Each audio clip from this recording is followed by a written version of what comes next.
Good morning friends. आज हम पढ़ेंगे क्लास 10th का चैप्टर 10। ठीक है, देखिए 10.1 में आपको क्या दिया हुआ है। सभी बच्चे अपना मैथ ओपन करें। देखिए इसके अंदर क्या दिया हुआ है, वृत्त की स्पर्श रेखाएं। ठीक है, चैप्टर का क्या नाम है, एक्सरसाइज 10.1। ठीक है, चैप्टर का क्या नाम है बेटा, वृत्त। ठीक है, वृत्त तो सबको पता ही होगा क्या होता है वृत्त। देखिए ये वृत्त है, जो सर्कल ड्रॉ करते हैं हम उसे हम क्या बोलते हैं, वृत्त बोलते हैं। ठीक है बेटा, अब इस वृत्त की स्पर्श रेखा क्या होती है।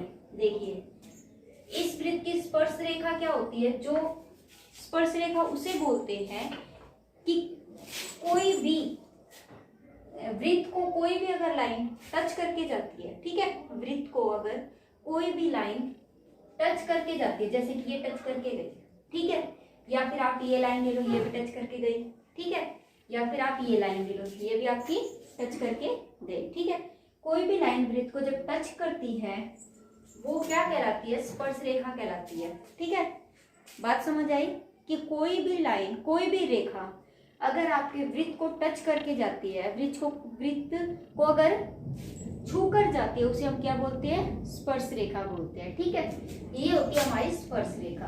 ठीक है, अब देखिए स्पर्श रेखा हमारी बहुत सारी होती है, अनंत। कैसे, देखिए एक तो ये बिंदु है जिस पर ये टच करके गई, एक ये बिंदु भी हो सकता है ना, देखो ऐसे करके भी तो जा सकती है, एक ये बिंदु भी हो सकता है, कहीं भी टच कर जाए, एक ये बिंदु भी हो सकता है, ऐसे ही एक ये बिंदु हो सकता है। ठीक है, ऐसे एक ये बिंदु भी हो सकता है, बहुत सारे बिंदु हो सकते हैं ना, मतलब एक ही वृत्त पर बहुत सारी स्पर्श रेखाएं हो सकती है, यहाँ भी हो सकती है, यहाँ भी हो सकती है, यहाँ भी हो सकती है। ठीक है, यहाँ भी हो सकती है, यहाँ भी हो सकती है, तो बहुत सारी होती है ना। ठीक है, एक वृत्त पर कितनी सारी स्पर्श रेखाएं होती है, अनंत स्पर्श रेखाएं होती है। ठीक है, दूसरा होता है छेदक। नाम से मत जाना कि छेद करना, ये मीनिंग नहीं होता। ठीक है, छेदक क्या होता है, जैसे कि मान लीजिए कोई वृत्त, ठीक है, स्पर्श रेखा तो क्या होती है, सिर्फ एक ही बिंदु पर क्रॉस करती है, वृत्त के एक बिंदु पर ही टच करती है। देखिए ये लाइन है, ये रेखा है, ये है स्पर्श रेखा। सिंपल वे में तो ये रेखा थी, अगर सिंपल बोलते तो ये रेखा थी, लेकिन अगर इसने वृत्त को छू लिया तो ये क्या बन गई, स्पर्श रेखा बन गई। ठीक है, और ये जो बिंदु है ना, सिर्फ एक बिंदु, उसे हम क्या बोलते हैं, स्पर्श बिंदु बोलते हैं। क्या बोलते हैं बेटा, स्पर्श बिंदु बोलते हैं, उसे हम क्या बोलते हैं, स्पर्श बिंदु बोलते हैं। ठीक है, ये क्या होता है, स्पर्श बिंदु। अब देखिए छेदक क्या होता है कि किसी भी वृत्त को जब दो बिंदु पर कोई भी रेखा काटती है, वृत्त को जब कोई दो बिंदु पर रेखा काटती है उसे हम बोलते हैं छेदक। क्या बोलते हैं, उसे हम छेदक। ठीक है, देखिए ये दो बिंदु पर काटी, एक रेखा थी जो वृत्त को दो बिंदु पर काट रही है, उसे हम क्या बोलते हैं, छेदक बोलते हैं। ठीक है, जैसे कि मान लीजिए यहाँ से भी ये रेखा जा सकती है, तो भी ये दो बिंदुओं पर कटी, तो भी ये क्या है, छेदक रेखा। ये भी छेदक है, ये भी छेदक है, ये भी छेदक है। क्या ये छेदक है, नहीं है, ये छेदक नहीं है। क्यों, क्योंकि ये वृत्त को सिर्फ एक ही बिंदु पर काटती है। ठीक है, ये वृत्त को एक ही बिंदु पर काटती है, वृत्त को छू कर जाती है, ये क्या हमारी स्पर्श रेखा है, ये क्या हमारी स्पर्श रेखा। और जिस बिंदु पर ये छू कर गई है उसे हम क्या बोलते हैं, स्पर्श बिंदु बोलते हैं, उसे हम क्या बोलते हैं बेटा, स्पर्श बिंदु बोलते हैं। ठीक है, और ये जो दो बिंदुओं पर कट करके जाती है उसे हम क्या बोलते हैं, छेदक रेखा। क्या बोलते हैं, छेदक रेखा बोलते हैं। ठीक है, समझ आया सबको। ठीक है, दूसरा क्या होता है कि वृत्त है आपके पास। ठीक है, अब वृत्त की जो परिधि होती है वो क्या होती है, 2πr होती है। वृत्त की परिधि क्या होती है, 2πr। वृत्त की परिधि क्या होती है, 2πr। ठीक है, तो देखिए अब परिधि होती क्या है, परिधि होती है वृत्त की लंबाई। ठीक है, जैसे कि ये वृत्त है, मैंने कोई तार ली, ठीक है बेटा, तार ली, उस तार से एक वृत्त बनाया। कई बार हम करते हैं ना, खेल खेल में कोई तार ले लेते हैं और उससे एक रिंग बना देते हैं। ठीक है, उस तार की आपने जितना तार यूज किया है ना इस वृत्त को बनाने में, वो उसकी क्या होती है, परिधि होती है। ठीक है, एक वृत्त को बनाने में जितने तार की आपको जरूरत पड़ी, जितने लंबे तार की आपको जरूरत पड़ी, वो क्या होती है? परिधि। इट मीन्स इस पूरे तार की जो लंबाई है वो क्या होती है? परिधि होती है। ठीक है, और वो कैसे निकलती है? वो निकलती है, परिधि कैसे निकलती है? परिधि निकलती है 2 पाई r। क्या होता है परिधि का फॉर्मूला? 2 पाई r। और जितने एरिया के अंदर, जितने क्षेत्रफल के अंदर ये सर्कल बना हुआ है उसे हम क्या बोलते हैं? क्षेत्रफल। वृत्त का क्षेत्रफल, वृत्त का क्षेत्रफल वो क्या होता है? पाई आर का स्क्वायर। आर क्या होती है? आर क्या होती है? त्रिज्या। अब त्रिज्या क्या होती है? कई बच्चों को त्रिज्या नहीं पता, तो त्रिज्या होती है, देखो, मध्य बिंदु से, किसी भी वृत्त के मध्य बिंदु से कहीं भर भी कोई लाइन टच कर जाए, मध्य बिंदु से होकर जानी चाहिए, उसे हम क्या बोलते हैं? त्रिज्या बोलते हैं। उसे हम क्या बोलते हैं? त्रिज्या। या फिर आप साफ ये बात क्लियर कर लो, मान लीजिए आपके पास प्रकार है, ठीक है, और जहां पर आपने ये रखा ना, जितने प्रकार को ओपन करके आपने ये सर्कल लगाया है वो उसकी क्या है? त्रिज्या है। वो क्या है? त्रिज्या है। ठीक है, और पाई क्या होता है? पाई हमेशा 22/7 होता है, ये कांस्टेंट होता है, ये फिक्स वैल्यू है। कई बार इसकी वैल्यू क्या होती है? 3.14 भी रहती है। ठीक है बेटा, अब देखिए क्या दिया हुआ है क्वेश्चन में, आपको 10.2 आपको दे रखा है। ठीक है, इसमें क्या दिया हुआ है? किसी वृत्त की, किसी भी वृत्त की स्पर्श रेखा वह रेखा है जो वृत्त को केवल एक बिंदु पर प्रतिच्छेद करती है। देखो ये मैंने समझा दिया कि किसी वृत्त की स्पर्श रेखा, किसी भी वृत्त की स्पर्श रेखा, ये वह बिंदु है, यह वह बिंदु है जो इसे केवल एक ही बिंदु पर प्रतिच्छेद करती है। यह रेखा केवल एक ही बिंदु पर क्या करती है? प्रतिच्छेद करती है। ठीक है, दूसरा उसने क्या कहा? वृत्त के एक बिंदु पर केवल एक ही स्पर्श रेखा होगी। देखो वृत्त के केवल एक बिंदु पर, मान लीजिए वृत्त का ये बिंदु ले लिया, मान लीजिए ये बिंदु लिया, ठीक है, इस पर सिर्फ और सिर्फ एक ही स्पर्श रेखा बनेगी। ऐसा नहीं कि 2 स्पर्श रेखाएं बन जाएंगी। कितनी रेखा बनेगी? स्पर्श रेखा सिर्फ एक बनेगी। ठीक है, एक बिंदु से कितनी स्पर्श रेखा होकर जा सकती है? एक बिंदु से कितनी स्पर्श रेखा होकर जाएंगी? एक ही जाएगी, दूसरी नहीं जाएगी। ठीक है, देखिए दूसरे उसमें आगे क्या बोला, जो ब्लैक किया हुआ है, किसी वृत्त की स्पर्श रेखा छेदक रेखा की एक विशिष्ट दशा है जब संगत जीवा के दोनों सिरे संपाती होते हैं। इसने क्या बोला? देखिए कोई भी जब दोनों सिरे संपाती होते हैं, मान लीजिए यहाँ कोई लाइन है, ये कोई स्पर्श रेखा है, ये दोनों स्पर्श रेखा एक दूसरे के क्या होती है? संपाती होती है। ये दोनों सिरे एक दूसरे के क्या होते हैं? संपाती होते हैं। ठीक है, और ये देखिए आपको फिगर में भी दे रखा है, मान लीजिए ये क्या दिया इसने? P डैश, ये क्या दिया हुआ? P डैश और Q dash, P double dash और Q डैश के क्या है? ये संपाती है। ये दोनों क्या है? संपाती है। और इसने बोला किसी वृत्त की स्पर्श रेखा, स्पर्श रेखा तो ये हो गई, और छेदक रेखा, छेदक रेखा ये हो गई, छेदक रेखा ये हो गई। ये क्या होती है? ये जितनी भी जीवाएं है ना, ये सारी क्या होती है? एक दूसरे के संपाती होती है। जैसे कि मान लीजिए देखिए ये छेदक रेखा है, एक ये छेदक रेखा एस, ये जितनी भी लाइनें होती है ना, ये सारी एक दूसरे के क्या होती है? संपाती होती है। ठीक है बेटा, ये सारी क्या होती है? संपाती होती है। उसके बाद आपको मैंने बताई दिया स्पर्श बिंदु क्या होता है, कि कोई भी रेखा वृत्त के किसी भी बिंदु पर से छूकर जाती है, उसे हम क्या बोलते हैं? स्पर्श बिंदु कहते हैं।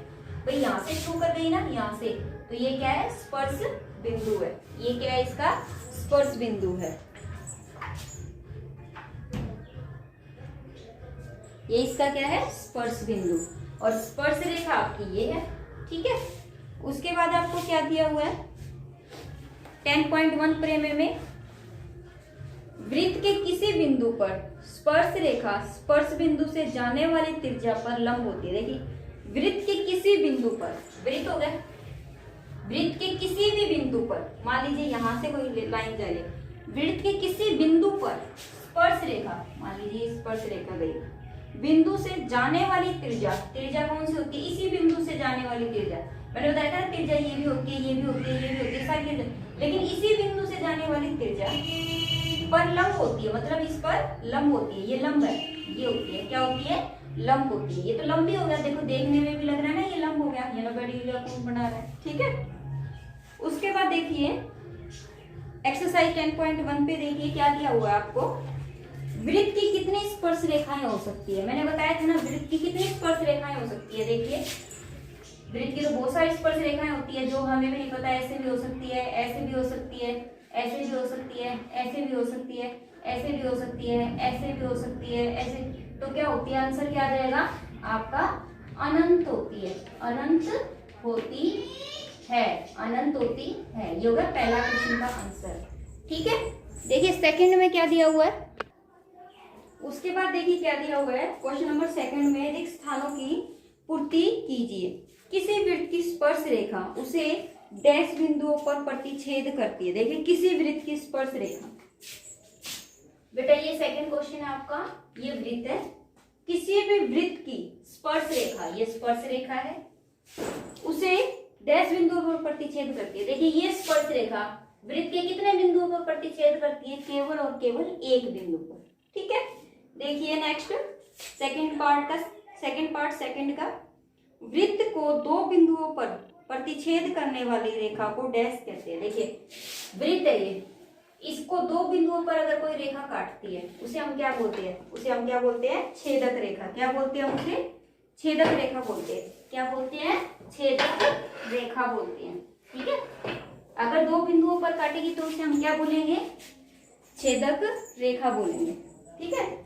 आगे देखिए क्या दिया हुआ है, एक वृत्त की डैश समांतर रेखाएं हो सकती है। एक वृत्त की कितनी समांतर रेखाएं हो सकती है, एक वृत्त की बताओ दो समांतर रेखाएं हो सकती है। वो कैसे, देखिए एक वृत्त है आपका ये,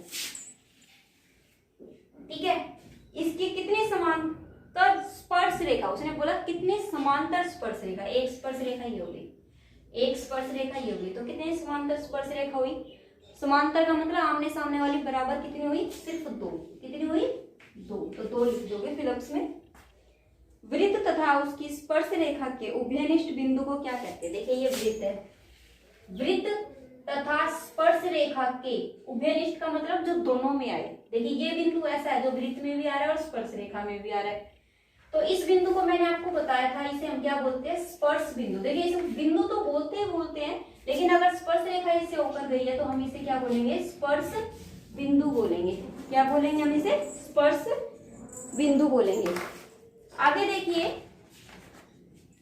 थर्ड क्वेश्चन में आपको क्या दिया हुआ है, थर्ड में 5 सेंटीमीटर त्रिज्या वाले, 5 सेंटीमीटर त्रिज्या वाले एक वृत्त के एक बिंदु पर, देखिए 5 सेंटीमीटर त्रिज्या बोल दीजिए,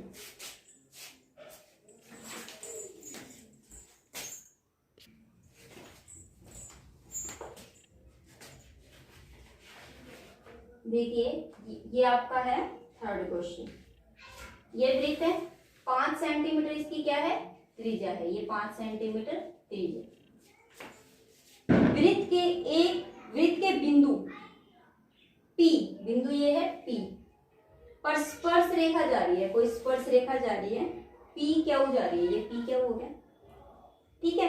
केंद्र O से जाने वाली एक रेखा बिंदु क्यू पर, मतलब केंद्र O से होकर कोई रेखा क्यू से इस प्रकार मिलती है कि O क्यू 12 सेंटीमीटर, ठीक है तो P क्यू की लंबाई निकालनी, ये आपको निकालनी। देखो उसने क्या बोला, 5 सेंटीमीटर त्रिज्या वाले, 5 सेंटीमीटर त्रिज्या हो गई वाले एक वृत्त के बिंदु पर, किसी भी बिंदु पर, चाहे आप ऊपर से भी ले सकते थे, चाहे आप नीचे से ले लो, वो आपकी मर्जी है, ठीक है।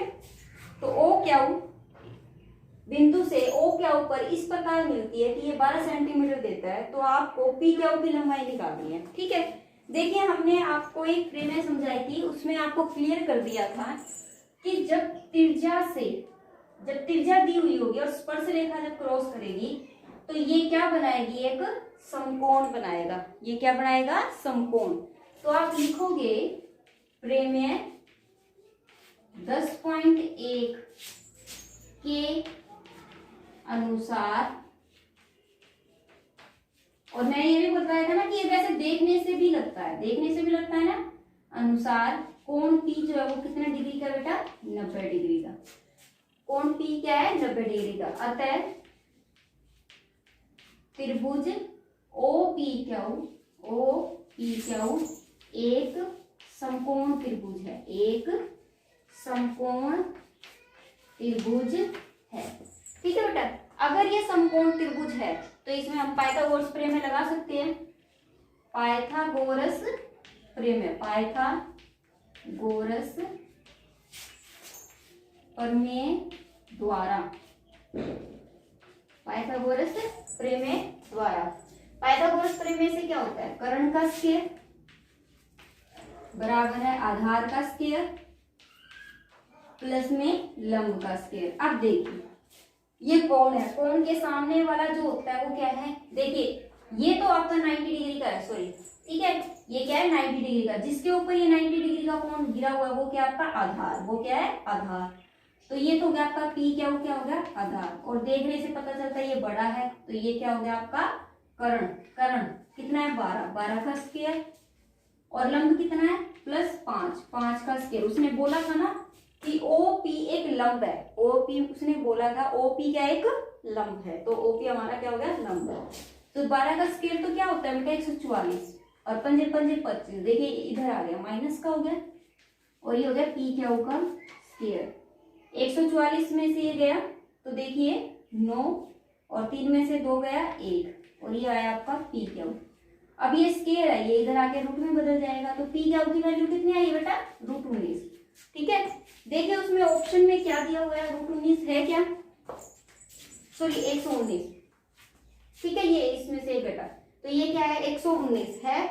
ठीक है, ऑप्शन डी जो है वो आपका राइट आंसर है। देखिए नेक्स्ट में क्या दिया हुआ है, 4th क्वेश्चन। एक वृत्त खींचिए, वृत्त हमने खींच दी, दो एक दी गई रेखा के समांतर। ठीक है, कोई रेखा दे रखी है आपकी, ऐसे मान लीजिए इस रेखा के समांतर दो कोई ऐसी रेखा है, रेखा खींचिए, उनमें से एक तो स्पर्श रेखा है, एक तो स्पर्श रेखा, दूसरी छेदक रेखा है। तो दूसरी छेदक रेखा यहां से कर दो भाई, इसको ऐसे कर दो, नहीं कर सकते, क्यों, क्योंकि उसने क्या बोला दूसरी छेदक रेखा है। तो छेदक रेखा तो क्या होती है, बीच में से या फिर वृत्त के दो बिंदुओं को काट कर जाए, लेकिन ये तो एक ही बिंदु को काट रही थी। जो एक बिंदु को काटती है वो क्या होती है स्पर्श रेखा, जो दो बिंदुओं को काटती है वो क्या होती है छेदक रेखा। तो उसने साफ बोल दिया कि कोई पहले एक वृत्त खींचिए, पहले एक वृत्त खींचिए, फिर कोई भी आप एक लाइन ले लीजिए उसके अंदर। ठीक है, अब उसी के समांतर एक तो आपको स्पर्श रेखा खींचनी है और एक आपको छेदक रेखा खींचनी है। तो छेदक रेखा आपको ऐसे खींच दोगे। ठीक है, तो ये तो क्या हो जाएगी बेटा आपकी छेदक रेखा, और ये क्या हो जाएगी आपकी स्पर्श रेखा, और ये क्या हो जाएगी दी गई रेखा, ये क्या हो जाएगी दी गई रेखा। ठीक है, हो गया क्लियर। ठीक है, बस आपको सिर्फ इसके अंदर एक फिगर ही ड्रॉ करना था और कुछ नहीं करना। ठीक है, आशा करती हूँ आपको ये वीडियो पसंद आई, तो आप इसे लाइक कीजिए, सब्सक्राइब कीजिए और बेल आइकन बटन पर प्रेस जरूर कीजिए, और कम से कम वीडियो को आप देखिए जरूर। ठीक है, okay, have a nice day. आपको दिवाली की बहुत सारी शुभकामनाएं।